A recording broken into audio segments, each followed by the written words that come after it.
how's it going, guys? So I just recently moved into a new place and I'm like fully settled in for now. I did something crazy for myself. I didn't think that this would happen so fast, but I am now a full-time Nikon. There you go. I started out with Fujifilm's camera, as you all have known for a while. Very first one was like the X-T4. I loved everything about it. It just sucked that I dropped it into the ocean, and it basically just like half working, and I really didn't want to like buy another camera or a different body, but it was just really bad timing. So I ended up buying the X-H2. Then from there, I kept the X-H2 for 2 years. Great camera, you know, it did what it did for me. I was able to capture one of my favorite like portrait photos. Did a lot of video of it.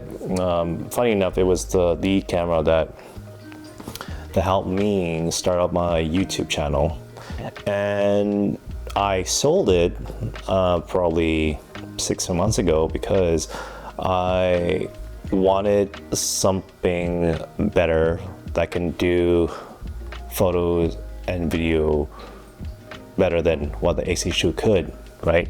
And I ended up picking up the Panasonic Lumix S5IIX, and man, that's crazy. That's a crazy jump from like Fujifilm's crop sensor to the Lumix full frame.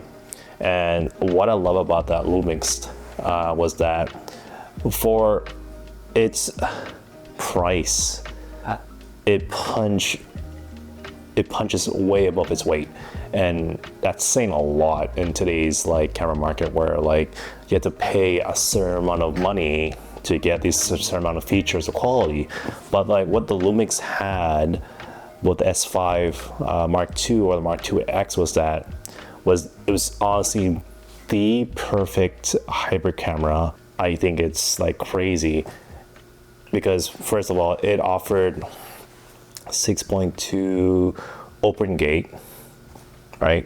It was a full frame, and Panasonic's colors and vlog has always been really good since, you know, when they came out with the GH series, right? So like the 4 and 5, the 6 and the 7 now, they started to create full frame cameras starting with the S1.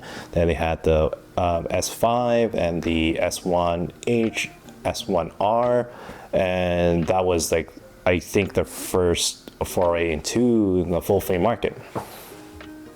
And I've done so much videos and photos with the Lumix S5 II Mark IIX. Sorry, the naming is so confusing sometimes. I've done weddings, some portraits, lots of videos of it, and I loved every single thing about it. And I can recommend that to anybody that's, you know, is in like a certain budget range.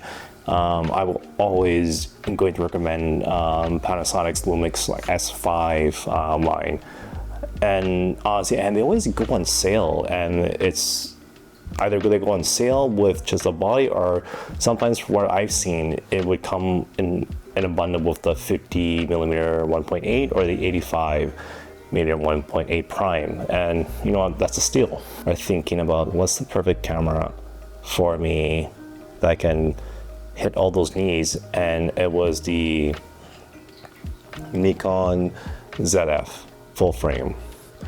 And man, and you know, you've probably seen my Nikon impressions review, I guess, of me taking it everywhere with me and whatnot.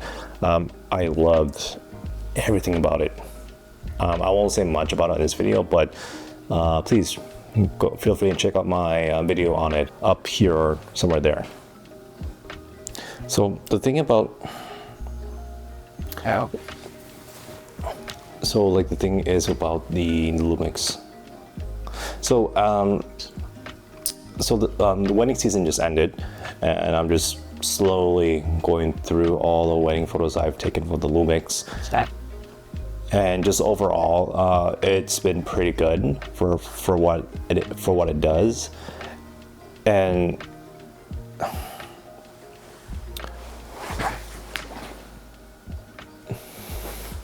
So wedding season has ended. You know, it's the new year, new me, new you. I've been taking my time just going through all my wedding photos I've taken in 2024, and majority of them are taken with the Lumix S5 Mark II. The one thing that I noticed, or like the common occurrence throughout the whole like wedding season and looking through the photos, some moments more often than like, and of course, like I know that could be also user error on my part, but it could be a mix of both, to be honest with you. And if I'm being paid to capture my couple's, you know, wedding day, I have to make sure that I can capture every single thing that I see, every second of that moment. Dabbled and researched what can I do to really ensure that I do a better job with capturing better capture, just be faster on the shutter. I could reduce my kit and stay on 2 systems instead of 3. So I had this bright idea where I could actually just buy another Nikon body and just sell a Lumix. I've been going back and forth on that for so long because I really love my Lumix, because for video it's brilliant, and it really made my video production and just my video work so much better because of the fact that they made it so much easier to take video with that camera, and I was super happy about it. Not so much on the stills. It's still a great stills camera. It can take photos great. It's really good, but it's just lacking that extra speed, and that's something I really need for my paid work. I've been going back and forth between, should I sell my Lumix, right, then use that cash and buy another Nikon, or I could just keep the Lumix purely for video and just save up and buy another Nikon so I can keep the Lumix basically just for video and have the Nikon bodies just for my weddings, and plus my GFX on top of that. But the more I thought about it, it makes less sense to have 3 systems when I can just downsize and stick with 2 ecosystems. So I'm thinking, what can I buy in the Nikon lineup? So there's like the Z6 Mark II, Z6 Mark III that just came out, the Z7 Mark II, or go a step further and look into buying the Z8 or 9. I looked into the Z6 Mark III because at that time it made more sense for me to grab that instead of the Z8, purely because it has latest and greatest features, sensor, and whatnot, and it's one of the newer models that just came out, and it seemed to fit better for me in terms of what they have and what they can offer me.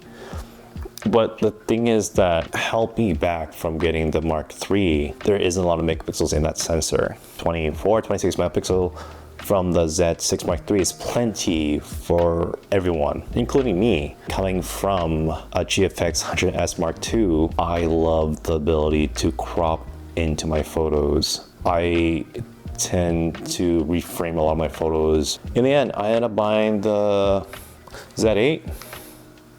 I don't have initial impressions of the Z8 because I haven't used it yet. I just bought it like a week ago. But with that being said though, just like the feel and the build quality, the ergonomics, it's really good. Yes, it is bulky, but I'm kind of used to that because I have a GFX 100S Mark II that is just as bulky. But what I will say though, this is a little lighter than the GFX. Maybe because materials could be a little different from the Z8 versus the GFX, but surprisingly it's lighter.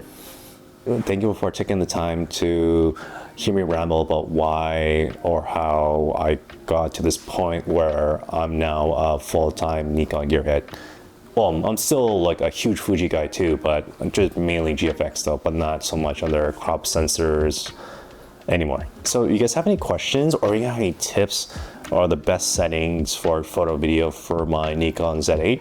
Please feel free to leave a comment, and anything like that, advice, tips would be very, very helpful because I'm very new to this system and I'm really excited to like learn everything about Nikon and whatnot.